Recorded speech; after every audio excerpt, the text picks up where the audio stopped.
The state of China's recovery is quite weak at the moment. I think initially there's a lot of hope of this reopening bringing a recovery in consumption, maybe release of pent-up demand, and also stabilization of the property sector.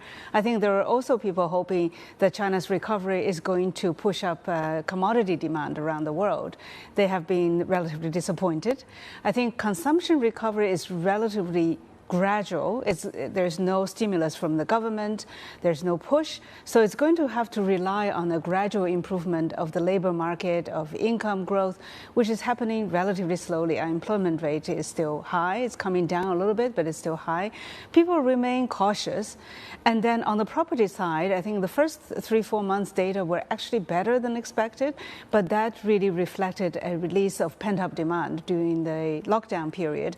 Now I think it's a bit back to reality. Reality is that income growth and the economy recovery is weak, and the fundamentals for the property market has changed for the weaker side because of the slower urbanization and the demographic shifts and so on. So we are in a period where recovery certainly have disappointed, and then because of the weak property sector, industrial side is also weak. You mentioned the PMI. I think it's going to come definitely below 50. Is any of this a problem? I mean, if you listen to the investor community, all they want to see is rapid return to spending and profit making. But that doesn't necessarily mean that the level of economic activity in China right now is problematic. I mean, it's still growing, it's still making money. So is there a problem in allowing it to just gradually return to a state of high function? I don't necessarily think so. I think people should understand that China's recovery is more sort of homegrown and autonomous. There's no big stimulus behind it, unlike the reopening of the US and elsewhere. And so therefore things are going to be slow. Of course, I think the concern is really that could property market falter again after the initial rebound?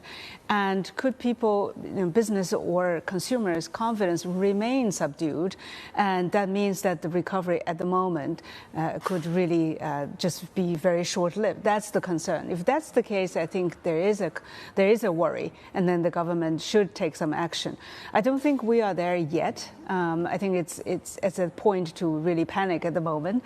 We probably need a couple more months of data to decide. And indeed, if things are bad or worse than in May and June, I think the authorities, the government will react probably in July, coming out with more infrastructure support and more support for the property sector.